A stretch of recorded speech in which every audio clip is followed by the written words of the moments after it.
I'm here with Alexander Mercouris, editor-in-chief of the Duran. Alexander, The Guardian published an article the other day, an incredible article, and a lot of this takes place in amongst the backdrop of Facebook banning any talk about Alex Jone or Infowars, so I just throw that out there. But The Guardian published an article where they smear Nigel Farage in the most hideous and heinous ways. And they basically say that Nigel Farage is an anti-Semite just based on the fact that he appeared, I believe like a year ago, on the Alex Jone show on Infowars. And he made no anti-Semitic comments whatsoever. He just talked about globalism, the elites, stuff like that. Alexander, what's going on with this? What is The Guardian up to? Well, first of all, it was an absolutely outrageous article. You're absolutely right to say about Nigel Farage having said nothing that was remotely anti-Semitic. He had a number of interviews with Alex Jone, some of them, by the way, that The Guardian tracked down going back to 2010. So we're talking about a long period of time. Over the course of those interviews, he never mentioned Jews. He never mentioned Zionism. He never talked about Israel. He never said anything about any one of those subjects. He spoke about globalism. He spoke about banks and the power that banks have. And The Guardian insinuates, well, it doesn't insinuate, it says that these are supposedly anti-Semitic tropes to talk about these subjects in the way that Nigel Farage does. Now, this was a terrible thing to do and appalling journalism. It was a crude and ugly hit job. Now, the reason it's happening is because of the accelerating meltdown of the establishment political system in Britain, which was highlighted by local elections, which we had last week, in which the two big parties, but especially the Conservative Party, did disastrously, and in which it's quite clear that the big parties are losing badly in those parts of England which are the greatest parts of England, which voted Leave, and which Nigel Farage is increasingly becoming the dominant political figure. So this was an attempt to discredit Nigel Farage as the political establishment collapses, and to do so ahead of the European elections later this month, when it is increasingly looking likely that he's going to sweep the board. Is The Guardian more of a paper? Is it more geared towards Labour or towards the Tories and the Conservatives, traditionally speaking? Right. The Guardian has historically been the great liberal left newspaper in Britain. Traditionally, it has supported the Labour Party. It doesn't like Jeremy Corbyn because he is far too left-wing. Since the 1990s, it has taken on a very strong centrist, globalist, Clintonite, neoliberal agenda. It supports most of the wars that have taken place. It supported the war against Yugoslavia, for example. It supported the war against Libya. It supported most of the wars.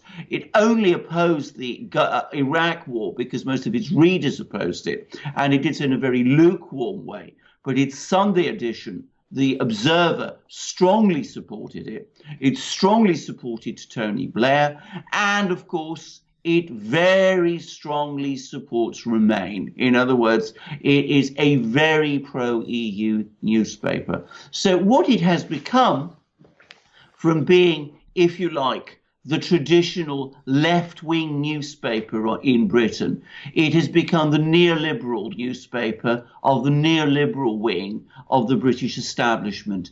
It hates Jeremy Corbyn and it loathes Nigel Farage. All right, we'll get back to the Nigel Farage piece just in just a minute. But first, Alexander, can you explain a little bit the local elections that took place the result, what it means before we head into the EU elections, the EU Parliament elections. And just so our viewers understand, so I understand, the Brexit Party didn't run in those elections either. Is that correct? Can you get into that a little bit? Give some backstory. That is absolutely correct. And in order to understand what happened in these elections, you have to understand that the party that is perhaps at this moment in time the most powerful insurgent party in Britain was not involved in them. The Brexit Party is still in the process of formation. Nigel Farage has managed to create a slate of candidates for the European elections, which are coming up in a few weeks. But in these local elections, which require thousands upon thousands of candidates across the whole of England, there simply wasn't the time to get the Brexit Party organised and to put up candidates anywhere in England. If the Brexit Party had participated in these local elections, we can say with absolute certainty, based on the opinion polls and the results, that the results in those elections would have been even more dramatic than they were. And they were already pretty dramatic. What does this mean going into the EU then, elections? I mean, and who took a big hit in the council result, and what does this mean going forward now? Now the Brexit Party is going to get involved. Right. Let's drill into these local election results because they're important. Now, what they showed, because the last time these elections took place was in 2015, what they showed is that the Liberal Democrats, who are a pro-EU centrist party, managed to regain some ground in some of their traditionally strongly supporting pro-liberal areas. They'd lost a lot of ground before because they'd gone through a period of unpopularity. The Green Party, which of course appeals to all sorts of people for all kinds of reasons, also did pretty well. But the two big parties, the Labour Party, did badly, though not as badly as some of the more dramatic headlines suggest. The Conservative Party, led by Theresa May, which is the party that had appeared to be, had promised to carry through Brexit, did absolutely disastrously. It lost 1,300 seats.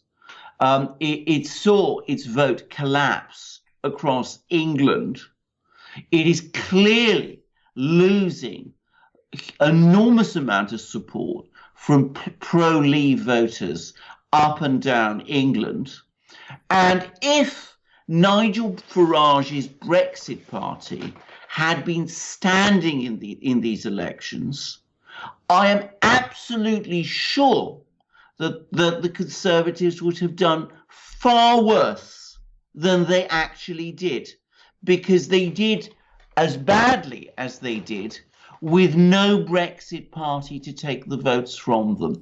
People simply didn't turn out. Or if they did turn out, some of them perhaps grudgingly voted Conservative, who would have voted for the Brexit Party if that alternative had existed. My own view is that the 1,300 councillors that the Conservatives lost, which is the worst result the Conservatives have had for almost 30 years, that result would have been at least doubled if there had been Brexit candidates fighting the Conservatives across England.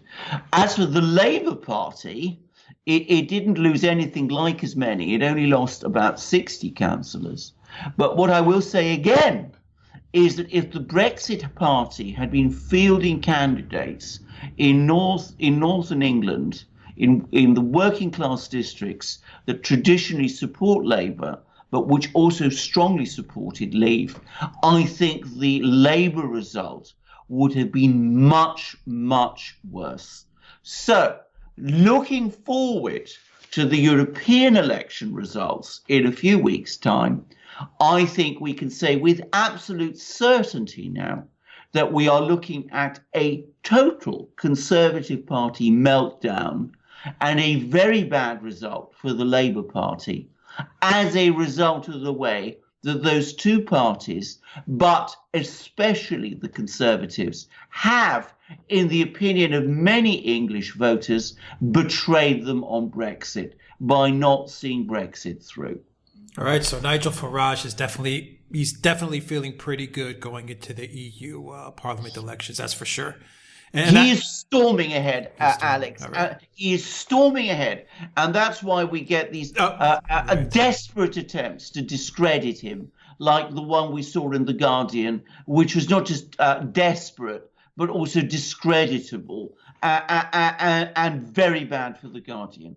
And it also shows, Alexander, how, the mainstream media, the neoliberal establishment mainstream media, works hand in hand with social media monopolies like Facebook in order to stifle, in order to suppress free speech, in order to brand people as racist, bigots, anti-Semites, even though they may have not uttered one word even remotely close to earning that kind of a moniker. But you can see how the Facebooks, they banned the Alex Jones and the Paul Joseph Watsons and the Infowars.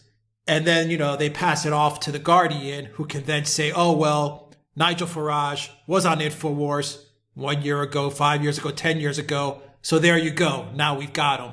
This is real censorship, real collusion. It is absolutely, because look, I defy anybody to read that article in The Guardian and read the excerpts of the interviews that Farage gave, which The Guardian publishes, and find anything in them that is remotely racist or anti-Semitic at all. There is nothing there.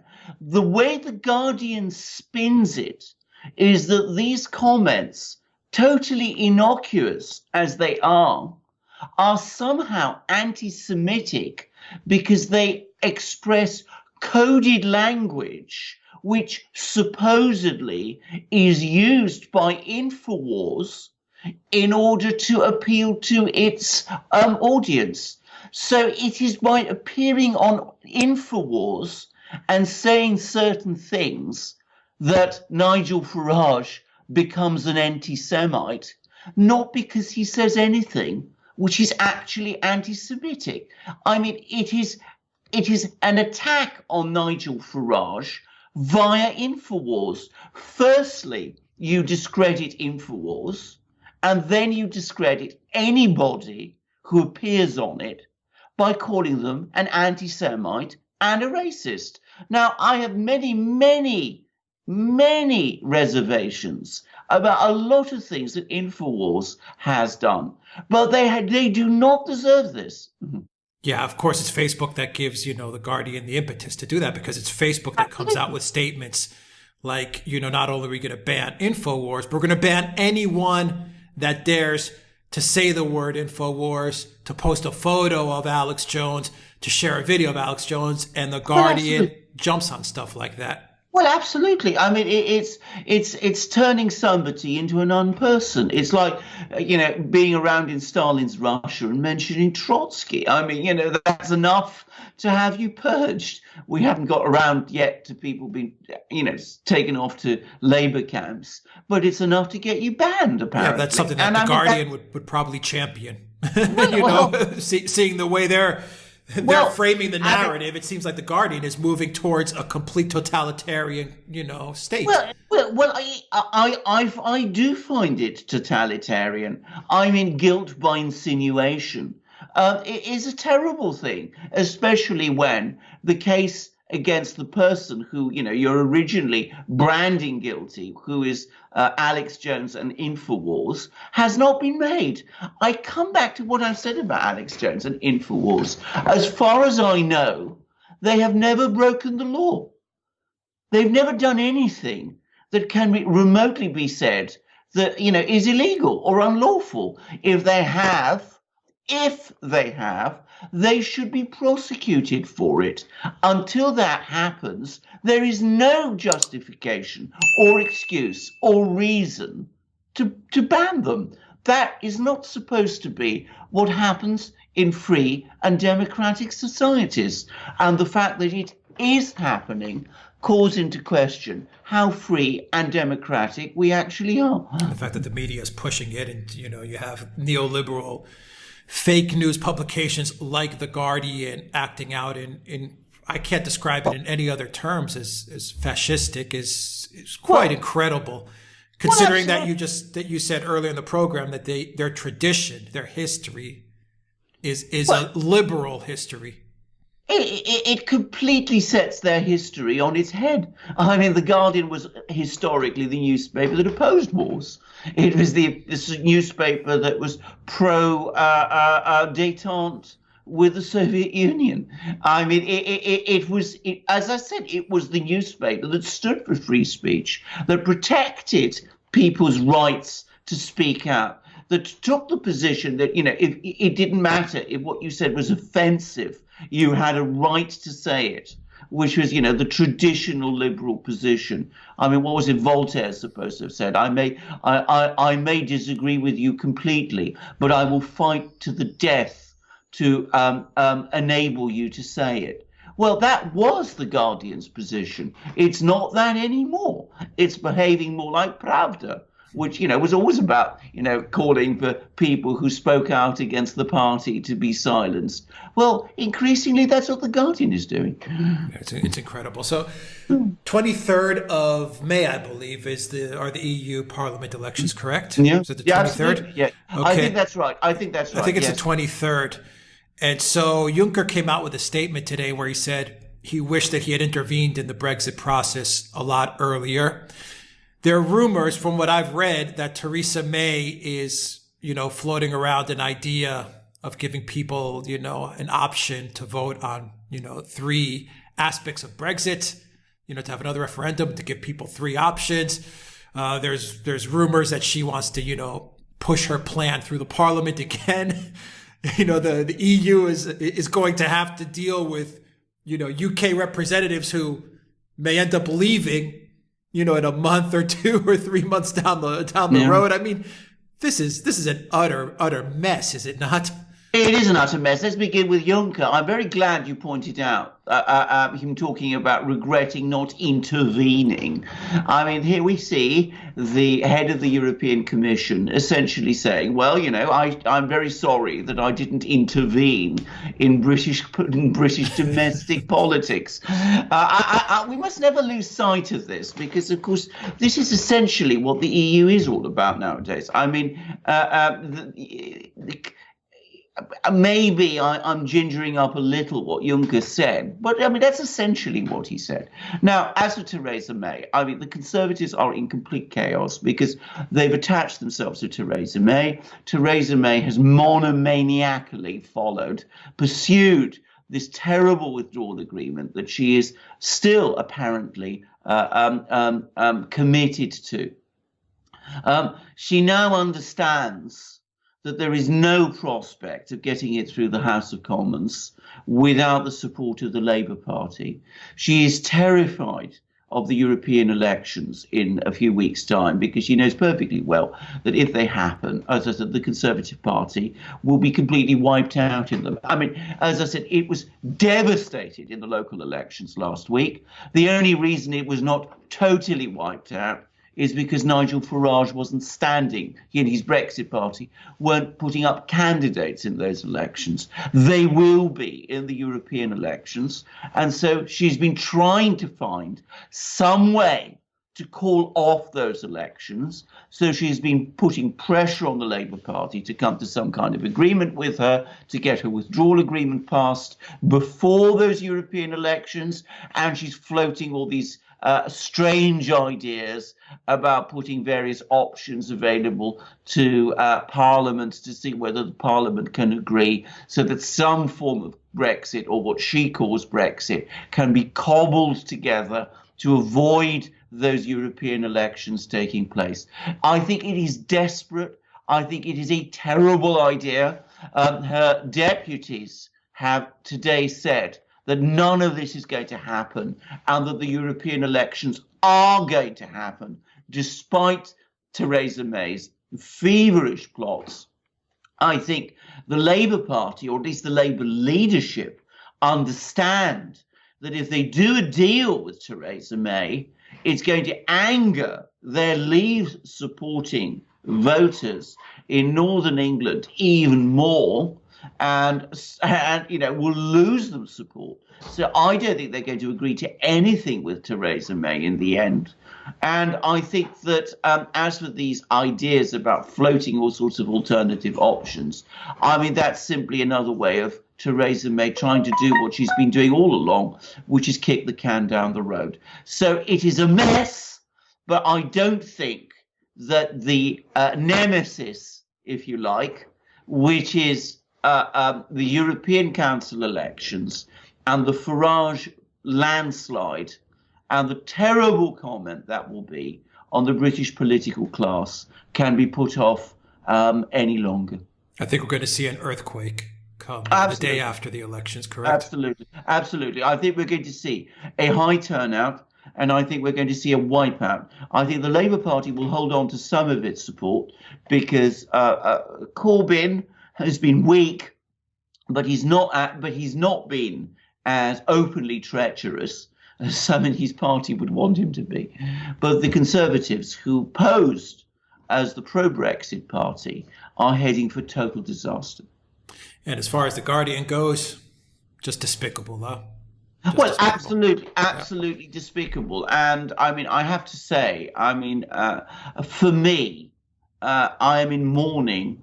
I've been mourning for a long time now for the loss of what was once a great newspaper. I mean, I remember the old Guardian. I remember the Guardian as it was in the 70s and 80s, when great people like Mark Arnold Foster, Hella Pick, Jonathan Steele, who's of course still around, people of great caliber of journalists used to write for it.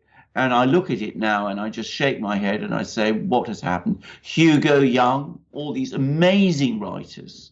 And I just am astonished at what an awful rag it's become. I heard it described as a sewer, and frankly, that's what it is. I mean, this piece on Farage was disgusting. Yeah, I mean, they have writers. I think Luke Harding writes for them. Is that correct? Oh, Luke Harding writes. Enough said. Also enough said. Yes, I mean, maybe I shouldn't tick them all off. I would struggle to keep my composure if I. All right, Alexander Mercouris, editor-in-chief of the Duran. Thank you very much. Guys, if you like this video, click on the subscribe button down below and click on that notifications bell to get notifications every time we push out a new video. Go to the Duran shop, pick up a t-shirt, help support the Duran. 20% off summer deals going on right now. Coupon code is in the description box down below. And you can get a copy of this video in audio format. Follow us on iTunes and SoundCloud. And don't forget, you can donate to us on PayPal and Patreon as well. The links are in the description box down below. Follow us on Instagram, @theduran_com. And make sure you get the Blank Chat app to get all the notifications that are coming out about our videos. And don't forget, visit our new site as well to see all the articles that Alexander is linking up to. Alexander Mercouris, editor-in-chief of the Duran. Thank you very much. Until next time, everybody, take care.